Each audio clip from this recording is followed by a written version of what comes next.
오늘 우리에게 주시는 하나님의 말씀은 욥기서 1장 1절에서 5절에 있는 말씀, 욥기서 1장 1절에서 5절에 있는 말씀을 읽어 보겠습니다. 제가 봉독해 드립니다. 우스 땅에 욥이라 불리는 사람이 있었는데 그 사람은 온전하고 정직하여 하나님을 경외하며 악에서 떠난 자더라. 그에게 아들 7과 딸 셋이 태어나니라. 그의 소유물은 양이 7,000마리요 낙타가 3,000마리요 소가 500결이요 암나귀가 500마리이며 종도 많이 있었으니 이 사람은 동방 사람 중에 가장 훌륭한 자라. 그의 아들들이 자기 생일에 각각 자기의 집에서 잔치를 베풀고 그의 누이 3명도 청하여 함께 먹고 마시더라. 그들이 차례대로 잔치를 끝내면 욥이 그들을 불러다가 성결하게 하되 아침에 일어나서 그들의 명수대로 번제를 드렸으니 이는 욥이 말하기를 혹시 내 아들들이 죄를 범하여 마음으로 하나님을 욕되게 하였을까 함이라. 욥의 행위가 항상 이러하였더라. 아멘. 오늘 말씀의 제목은 자녀의 신앙교육, 자녀의 신앙교육이라는 제목으로 말씀을 함께 나누겠습니다. 5월은 가정의 달이라고 합니다. 오늘 5월의 마지막 주일을 보내고 있습니다. 여러분은 이 가정의 달을 어떻게 보내셨습니까? 많은 분들이 부모님을 찾아뵙고 용돈도 드리고 또 이 꽃도 사드리면서 또 공동의 마음을 전했을 것입니다.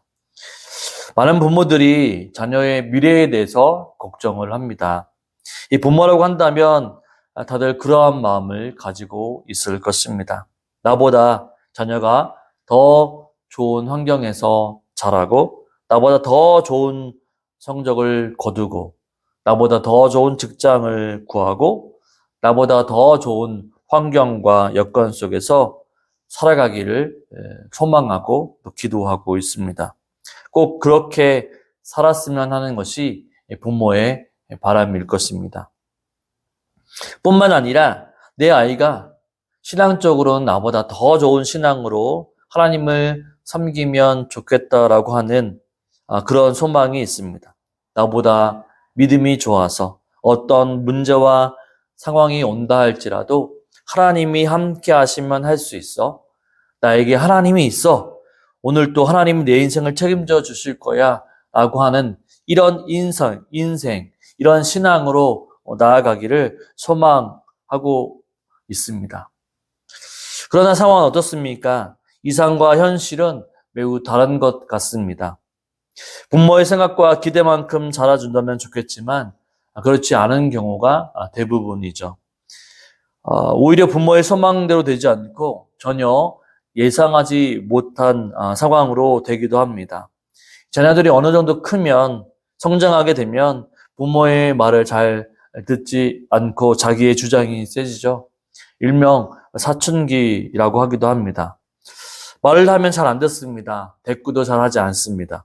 그래서 부모님들은 아이들에 대해서 소망했던 것을 하나씩 포기하는 것 같습니다. 여기서 포기라고 하는 것이 나쁜 쪽으로 포기하는 것이 아니라 하나 둘씩 내 마음으로 되지 않으니까 하나님께 맡겨 드리는 것이 하나씩 늘어난다라고 말하는 것이겠죠. 주님, 우리가 기도하면서 주님 이런 자녀를 불쌍히 여겨 주옵소서, 하나님 변화시켜 주시옵소서, 도와 주시옵소서라고 우리는 기도합니다. 어느 날 저희 집에서 저녁 식사 도중에 제가 아들에게 아들이 좀 어렸을 적에 질문을 했습니다. 아들은 학교에서 식사 기도를 하냐고 물어보았습니다. 네, 목사인 저로서 아이에게 듣고 싶었던 대답은 그야말로 물론 밥 먹을 때 기도합니다라고 하는 답변이었죠. 그런데 어떻을까요? 네, 어떤 때는 기도하고 어떤 때는 기도를 안 한다라고 하는 답변이 돌아왔습니다. 제가 그날 충격을 받았습니다. 식사 기도는 꼭 하는 줄만 알았는데 안 한다는 말을 들었으니 참 난감하더라고요. 내가 잘못 가르쳤구나. 내가 똑바로 가르쳐야지라고 생각을 하게 되었습니다. 그래서 아들에게 꼭 학교에서는 밥 먹을 때마다 식사 시간에 기도해야 한다라고 하는 것을 숙지시키고 약속을 했습니다. 저도 자녀를 위해서 수많은 기도를 합니다. 내가 할 수 없고 하나님이 하셔야 하기 때문에 우린 기도하고 있는 것이죠. 자녀가 부모의 기대대로 자라준다고 한다면 더 큰 기쁨은 없을 것입니다. 자녀가 학교에 다녀와서 엄마가 말한 대로 알아서 척척 공부도 하고 예습도 하고 책도 읽고 부모님의 말씀에 예라고 대답을 잘한다면 그것처럼 부모님이 바로 기뻐할 것은 없을 것입니다. 예, 꿈만 같은 이야기라고 할 수 있죠. 그러나 많은 부모님들은 일찍부터 포기해 버립니다. 내 마음대로 되지 않는다는 것을 알게 되어 버립니다. 어쩌면 그것이 포기가 맞을 수도 있을 것 같습니다. 왜냐하면 자녀는 내가 낳은 것이 아니라 하나님이 주신 선물이기 때문이죠. 내가 포기하는 것이 어쩌면 맞는 말입니다. 내가 이 아이를 좌지우지하려고 하는 것이 아니라 하나님이 함께 하셔서 이 아이와 함께 하셔야만 바로 소망이 있기 때문에 가능하다는 것을 알게 될 때 부모는 바로 자유함을 누리고 그 안에 소망을 누리고 또한 온전히 주님께 매달릴 수 있기 때문이죠.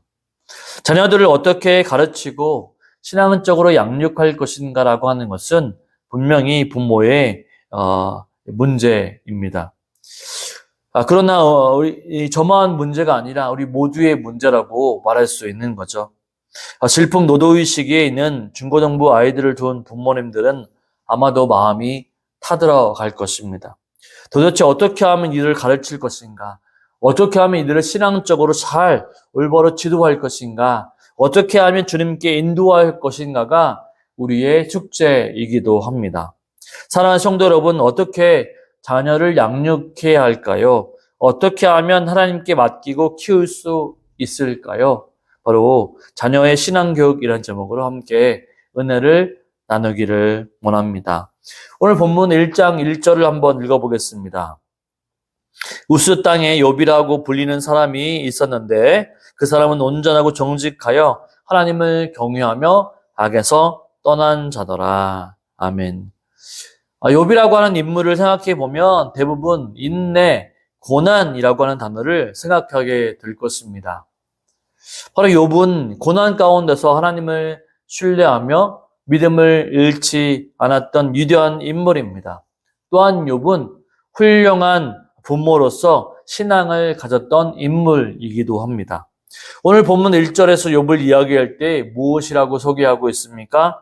그 사람은 온전하고 정직하여 하나님을 경외하며 악에서 떠난 사람이다 라고 소개합니다. 여러분 정말로 대단하지 않습니까? 욥을 소개하는 단어들마다 온전한 사람, 정직한 사람, 하나님을 경외하는 사람, 악에서 떠난 사람이다 라고 설명합니다. 여기 있는 것들 중에 한 가지도 하기 힘들겠는데 네 가지나 욥이라고 하는 이름 옆에 따라다닙니다. 정말 대단한 것 같습니다.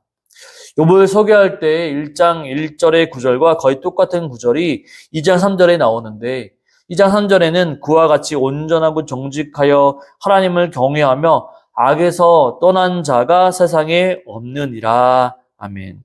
이 세상에 없느니라가 이런 단어가 추가가 되어서 설명하고 있습니다. 욥의 삶과 신앙이 얼마나 대단한지를 보여주고 있습니다. 세상에는 그렇게 훌륭한 사람이 없었더라라고 하는 것이죠. 하나님이 칭찬하시는 자가 바로 욥이었습니다. 욥이라고 하는 인물을 소개할 때 나오는 네 가지의 단어, 이것을 두 가지로 분류해서 한번 이야기해 볼 수 있을 것 같습니다. 온전하고 정직하다라고 하는 단어인데 이 두 단어는 욥이 이 세상 가운데서 어떻게 살았는지를 보여주는 단어입니다. 온전하고 정직하게 살았다, 완전하게 살았다, 흠이 없이 살았다라고 하는 것을 보여주죠. 온전하다라고 하는 단어는 흠이 없다, 완전하다, 완벽하다라고 하는 의미가 있고 정직하다라고 하는 단어는 올바르다, 곧다라고 하는 의미가 있습니다. 한마디로 그의 삶은 흠잡을 데 없는 사람이었음을 우리에게 보여주고 있는 것이죠. 무엇 하나 옳지 못하는 게 없는 바로 그런 사람을 보면 존경하지 않을 수 없는 모든 것이 모범적인 사람이 바로 욥의 모습이었습니다. 또 온전하고 정직하다 뒤에 나오는 단어가 무엇입니까? 하나님을 경외하며 악에서 떠난 자입니다.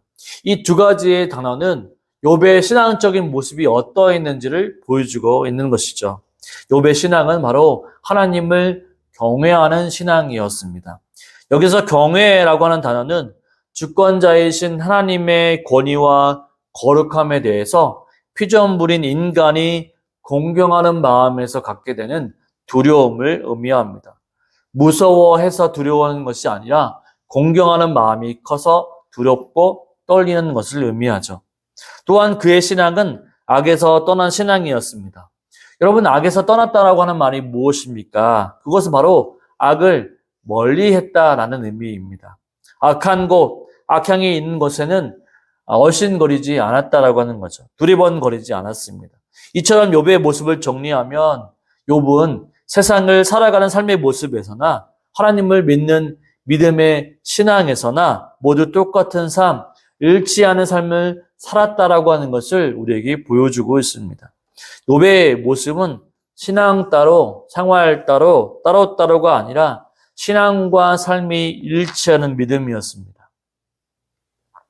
욥의 신앙은 앞뒤가 다르거나 말과 행동이 다르지 않았습니다. 따로국밥이 아니었던 거죠. 그는 세상에서도 정직하고 온전할 뿐만 아니라 하나님 안에서도, 믿음 안에서도 온전한 신앙으로 하나님을 기쁘시게 하는 자로 그렇게 살았다라고 하는 거죠. 그것을 어떻게 알 수 있습니까? 4절과 5절을 한번 읽어보도록 하겠습니다. 그의 아들들이 자기 생일에 각각 자기의 집에서 잔치를 베풀고 그의 누이 3명도 청하여 함께 묵고 마시더라. 그들이 차례대로 잔치를 끝내면 욥이 그들을 불러다가 선교를 하게 하되 아침에 일어나서 그들의 명수대로 번제를 드렸으니 이는 욥이 말하기를 혹시 내 아들들이 죄를 범하여 마음으로 하나님을 욕되게 하였을까 함이라. 욥의 행위가 항상 이러하였더라. 아멘. 우리가 본문에 보면 욥은 아들 7, 딸 3이 있었습니다. 예, 많은 자녀들을 낳았죠. 욥의 아들들이 자기의 생일이 되게 되면 바로 자기 집에서 잔치를 베풉니다. 생일 잔치죠. 생일 잔치에 가족들이 함께 모였습니다. 아마도 욥의 가정은 단란한 가정이었던 것 같습니다.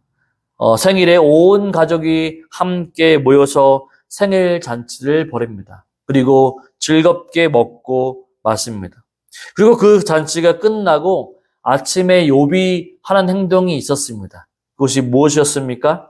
바로 번제를 드렸습니다.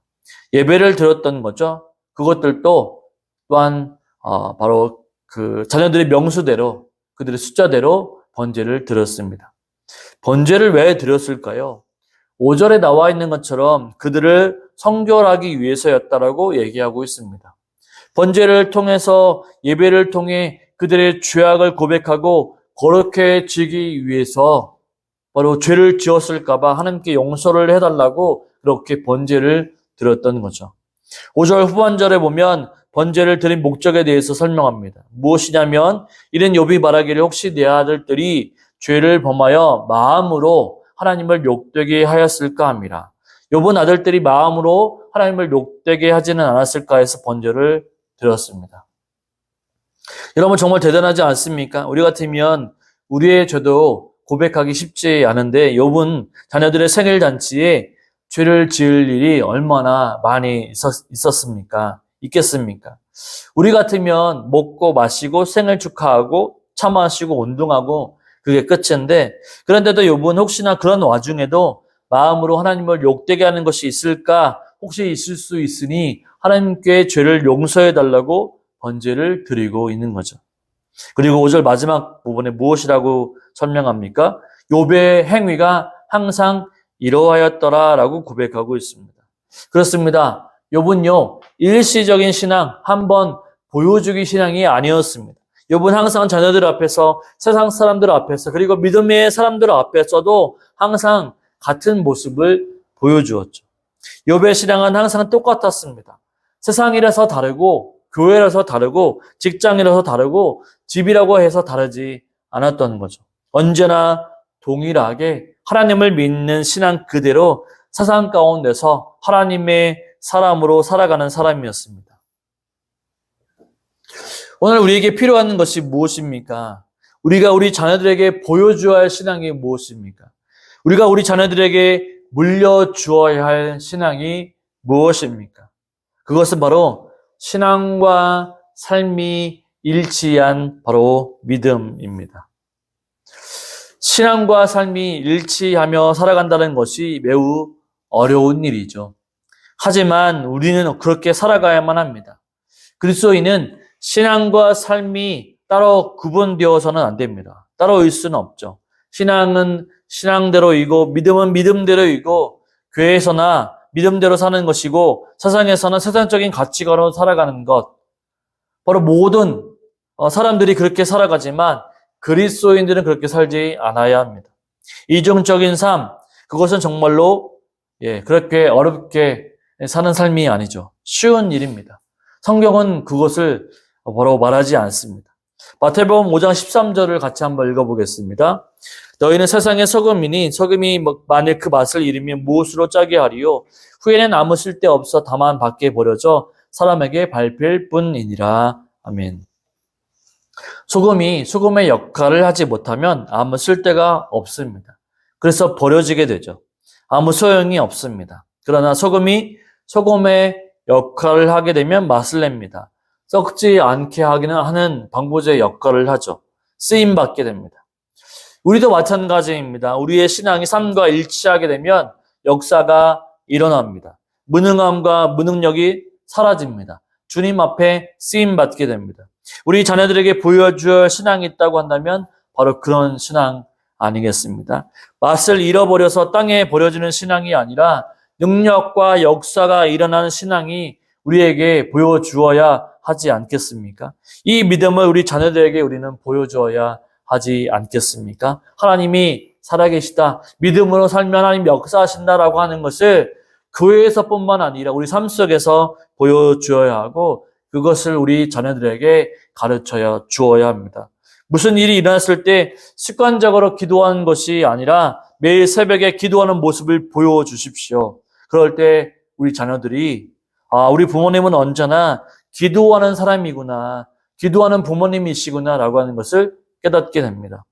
새해 첫날에만 성경 일독을 하는 것이 아니라 매일매일 성경에 있는 모습을 보여주십시오. 그럴 때 우리 부모님은 말씀을 늘 가까이 하시는 부모님이시구나 라고 생각하게 될 것입니다.